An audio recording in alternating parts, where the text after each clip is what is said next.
Olá, eu sou a Betina, graduanda do curso de Engenharia Aeroespacial na UFSM, e estarei apresentando uma série de vídeos com uma introdução à engenharia de sistemas, utilizando métodos baseados em modelos, seguindo o roteiro apresentado, para auxiliar alunos de engenharia que precisem trabalhar com condução e modelagem de projetos.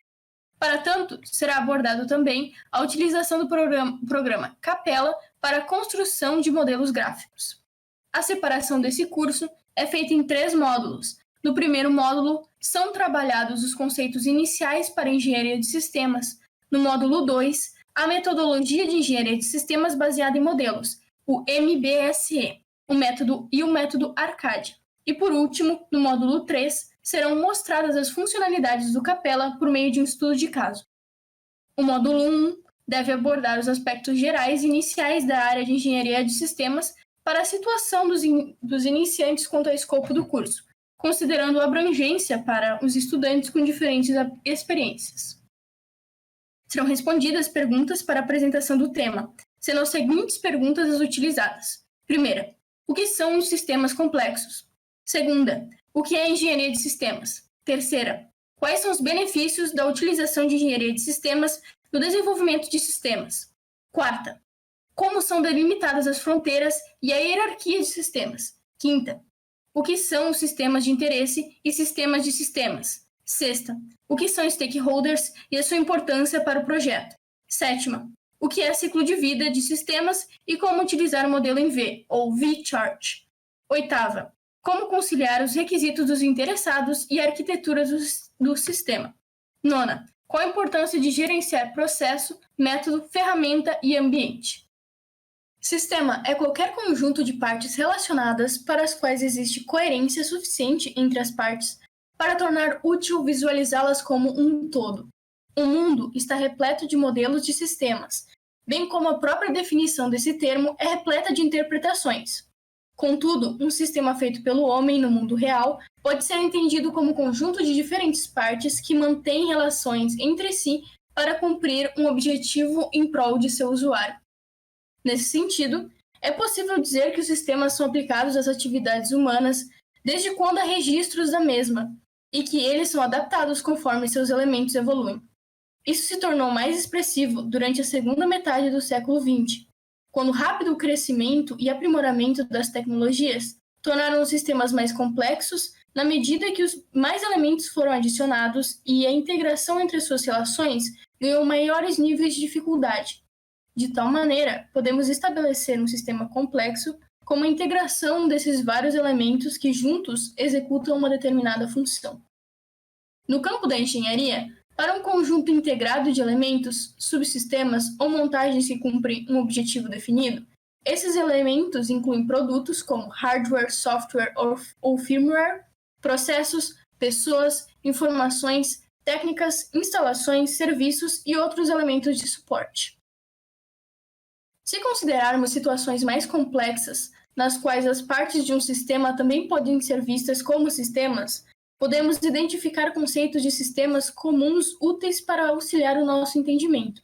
Isso permite a criação de teorias de sistemas, modelos e abordagens úteis para qualquer pessoa que tente entender, criar ou usar coleções de coisas relacionadas, independentemente do que o sistema é feito ou do domínio de aplicação que o considera.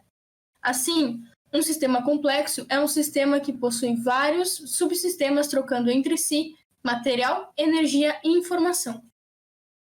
Assim, para atender às necessidades de gerenciamento e implementação desses sistemas complexos como um todo, surgiu, na década de 50, o conceito de engenharia de sistemas como uma abordagem interdisciplinar que levasse em consideração não só a parte técnica do projeto, mas também fatores externos que podem interferir no seu desenvolvimento, como os requisitos dos stakeholders, como o sistema interage consigo mesmo e com os outros sistemas, além do ambiente, logística e suporte.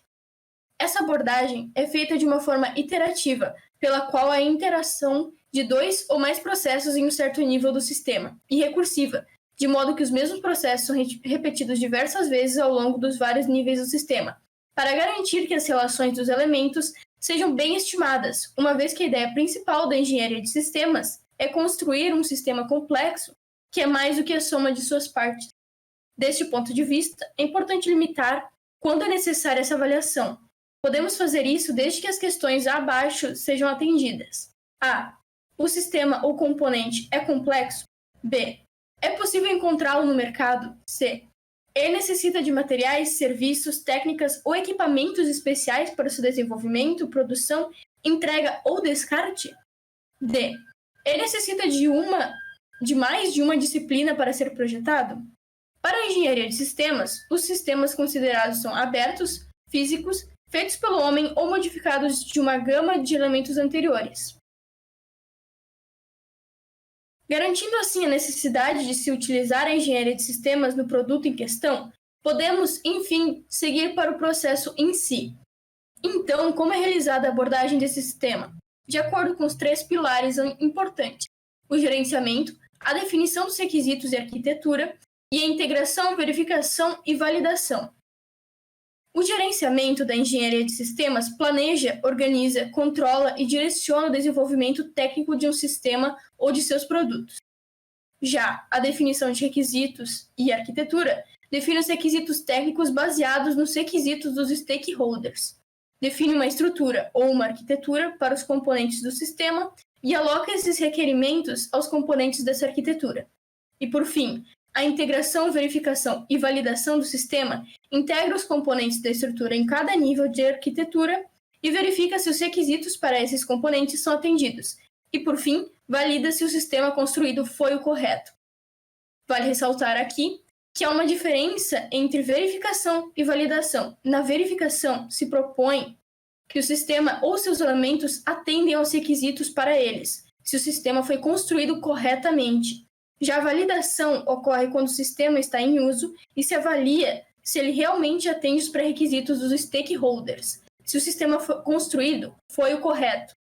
Também, só para uma diferenciação, os pré-requisitos se enquadram como as necessidades dos stakeholders, as quais o time de engenharia deve transformar em requisitos para o sistema.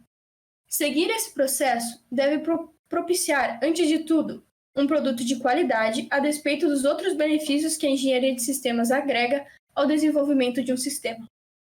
Embora seja difícil generalizar a dimensão do impacto, é possível dizer que há maior eficiência e retornos positivos por se implantar um processo de engenharia de sistemas.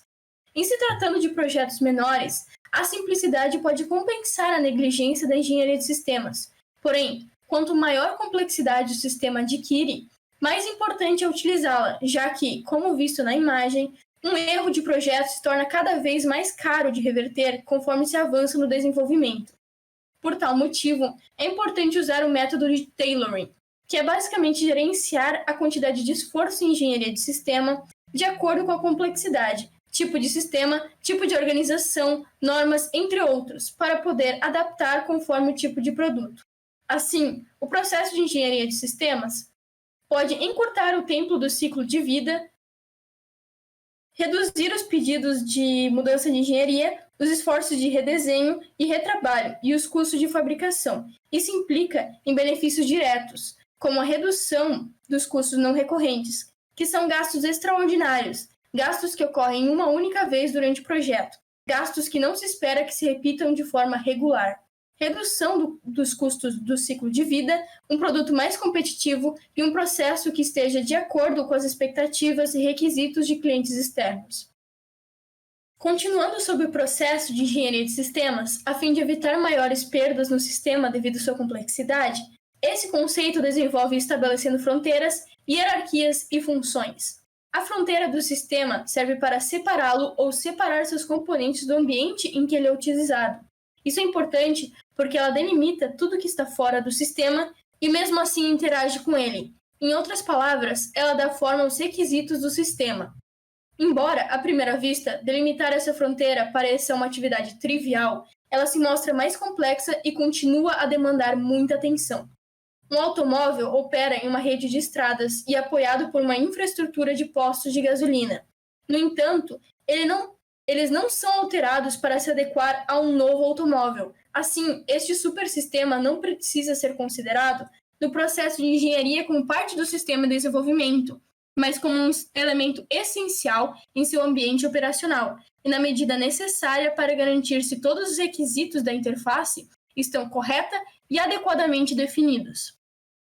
Já a hierarquia de um sistema de engenharia pode ser dividida em duas partes, a estrutura lógica e a estrutura física. A estrutura lógica está relacionada com o que será feito pelo sistema, ou seja, está no domínio dos problemas e é responsabilidade dos demandantes e do time de engenharia de sistemas. A estrutura física está relacionada com como será feito. Está no domínio das soluções e é responsabilidade dos desenvolvedores. Ela impõe que o sistema seja constituído de partes independentes, os elementos do sistema, que executam as funções para que, mesmo como todo, atinja seu propósito. O sistema pode ser classificado através de uma hierarquia onde há sistemas, subsistemas, componentes, subcomponentes e partes. Exemplificando essa cadeia, podemos dizer que um sistema é uma aeronave como um todo. A diferença entre o sistema e o subsistema é que normalmente o subsistema não será capaz de promover uma função sozinho. É necessária sua integração a outros subsistemas para torná-lo um sistema. Nesse caso, um subsistema da aeronave é o subsistema da potência. Os componentes são os elementos que compõem um subsistema, esses podendo ser comerciais e serem adaptados para as especificações particulares do sistema. Assim, os componentes para o subsistema de potência é um motor. Partes são os elementos de menor nível hierárquico e podem necessitar serem projetadas e fabricadas para atender às necessidades. Como menor parte associada aos componentes, tem-se a porca de associação entre o motor e a hélice. Como citado anteriormente, surge um termo novo, supersistema. Este nada mais é do que um conceito para sistemas notoriamente grandes e complexos, que tenha grande abrangência. Um conceito como este é útil quando se está analisando a estrutura do sistema, uma vez que seja possível dividi-lo em partes menores que podem ser subsistemas ou mesmo elementos do sistema, dependendo dos diferentes níveis de agregação e interação. Ao unir todos esses conceitos sobre fronteira e hierarquia, podemos estabelecer dois tipos de sistemas, de modo a facilitar a sua avaliação. Estes são o sistema de interesse, SOI, que engloba a parte interna da fronteira do sistema, portanto, as interações e interconexões dos subsistemas. E quando tal sistema de interesse tem como elementos os outros sistemas autossuficientes, ele é chamado de sistemas de sistemas, SOS. Além disso, o SOS se destaca por independência operacional do sistema individual, independência administrativa do sistema individual, distribuição geográfica, comportamento emergente, desenvolvimento evolutivo, auto-organização e adaptação. Os stakeholders são a fonte inicial de necessidades e requisitos aos quais o sistema deve ser capaz de atender. Stakeholders não são somente acionistas, mas também clientes, usuários, compradores, fabricantes, instaladores, manutencionistas, gerentes executivos, basicamente qualquer pessoa que possua necessidade ou expectativa e impacte ou seja impactado pelo sistema. Essas necessidades advindas dos stakeholders, via de regra, são transmitidas de forma não técnica, porém são muitas vezes derivados deles os requisitos técnicos e servem como guia para o que o sistema deve ser capaz de fazer. Ou seja, é função do engenheiro de sistemas transformar as necessidades dos stakeholders em requisitos. Essa etapa é de primazia importância, dado que são os requisitos primários que vão guiar o desenvolvimento do projeto e a elaboração do seu ciclo de vida ao serem convertidos nas capacidades operacionais do sistema, de maneira que um desentendimento dos primeiros requisitos modifica inteiramente o objetivo do todo. Para garantir que a definição desses requisitos seja feita da melhor forma possível, o engenheiro de sistemas deve avaliar se, primeiro, o requisito é realmente necessário, segundo, ele tem implementação independente, terceiro, cada requisito foi convertido de maneira inequívoca, quarto, o requisito é completo e singular, quinto, ele também é alcançável e sexto, está em conformidade com os padrões que regulam sua área. Desde que essas questões sejam atendidas, os requisitos podem ser adequadamente convertidos para capacidades durante a concepção do sistema. Um passo importante para a avaliação do sistema de interesse é entender o seu ciclo de vida. O ciclo de vida é inerente a qualquer sistema ou produto humano e engloba as diferentes fases pelas quais eles passam, desde a sua concepção até o seu descarte. Embora essa avaliação pode seguir diferentes modelos, os mesmos compartilham estágios semelhantes. Antes de definir um processo para o ciclo de vida, precisamos entender a motivação de trabalhar com esse. O seu propósito é estabelecer uma estrutura que ordene de maneira eficaz cada estágio do sistema de interesse, estabelecendo o momento de mudança de um para o outro através dos chamados marcos de projeto. Isso permite realizar melhores escolhas durante o desenvolvimento do mesmo. Esse processo usualmente envolve os seguintes estágios: concepção, para definir o problema a ser resolvido, os requisitos dos stakeholders, as tecnologias e ideias necessárias e a solução. Desenvolvimento, para criar a estrutura e o design do sistema e, em seguida, definir os requisitos dele, como integrar, verificar e validar o sistema. Produção, produzir e verificar o sistema desenvolvido. Operação, atender às necessidades dos usuários. Suporte, garantir que o sistema continue operando. Descarte, guardar ou se desfazer do sistema.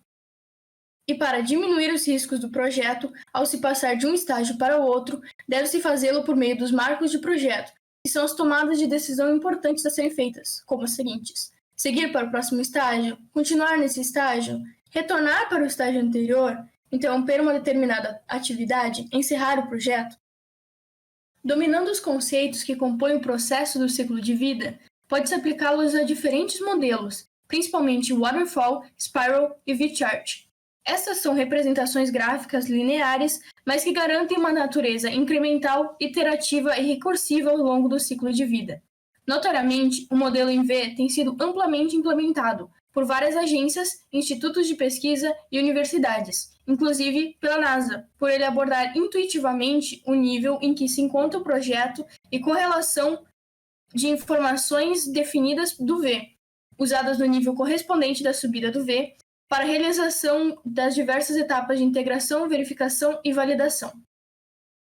O modelo em V segue um sentido com base no tempo, da esquerda para a direita. Ele começa no nível mais alto com a concepção do sistema e em seguida com o desenvolvimento. Conforme avança no tempo, segue-se para níveis mais baixos, com maior detalhamento, que produzam soluções para os requisitos dos stakeholders, com a decomposição da arquitetura e o desenvolvimento dos elementos do sistema. No nível mais baixo de detalhamento, se encerra o desenvolvimento dos elementos, ao que segue a sua produção, guiada pela engenharia de produtos, que não concerne aos temas aqui abordados. Na subida do V, se segue com a montagem e integração, seguindo a arquitetura que atenda aos requisitos definidos no início do projeto. Isso ocorre até o nível mais alto, com a validação do sistema. Novamente, todo esse processo é incremental, iterativo e recursivo, e continuamente há a verificação dos estágios dos mesmos níveis horizontais de detalhamento. Ao abordar a hierarquia do sistema, surgiram duas perguntas em relação à arquitetura: o que será feito pelo sistema, que está relacionado à estrutura lógica, e como será feito, que está relacionado à estrutura física. As respostas a esses dois questionamentos norteiam um elemento importante da engenharia de sistemas para a solução de produtos ou processos, que é conciliar os requisitos dos interessados com a arquitetura. Enquanto que a arquitetura pode ser definida como o conceito de mais alto nível de um sistema em seu ambiente, os requisitos são uma característica que identifica os níveis de cumprimento necessários para atingir objetivos específicos sobre um determinado conjunto de condições. Logo, é preciso um paradigma novo para realizar essa alocação e integração. Esse paradigma é chamado PMTE, do inglês Process, Method, Tool and Environment. Processo, método, ferramenta e ambiente. Esses 4 pilares para o paradigma de engenharia de sistemas se relacionam mutuamente. O método é uma ponte entre o processo e as ferramentas, enquanto tudo é suportado pelo ambiente, e ao mesmo tempo responde aos questionamentos da arquitetura. O processo, sendo uma sequência lógica de atividades, define o que será feito e o método mostra como cada atividade será realizada. As ferramentas, por sua vez, utilizam um determinado método para executar o processo desejado, aprimorando essa relação. Este último paradigma apresentado é a base para a engenharia de sistemas, e o seu balanceamento adequado propicia a redução dos custos e a melhora da qualidade do sistema ou produto, além de facilitar o gerenciamento do projeto e propicia a redução do cronograma. O método tem importantes atributos a serem notados, como padrões ou processos de pensamento, uma base de conhecimento, regras e heurísticas, uma estrutura ordenada e uma notação. Enquanto cada processo é suportado por certos métodos, cada método pode ser executado por uma ou mais ferramentas. Essas, por sua vez, devem ser amparadas dentro de um ambiente em particular para executar suas funções.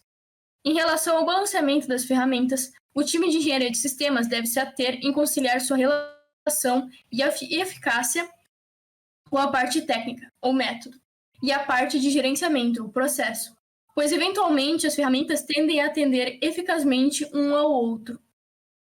Esses são os tópicos que deverão guiar o restante desse curso, determinar um método e uma ferramenta para a abordagem da engenharia de sistemas. Seguem as referências utilizadas durante o desenvolvimento do curso. Obrigada. Segue o contato do grupo de pesquisas para eventuais dúvidas.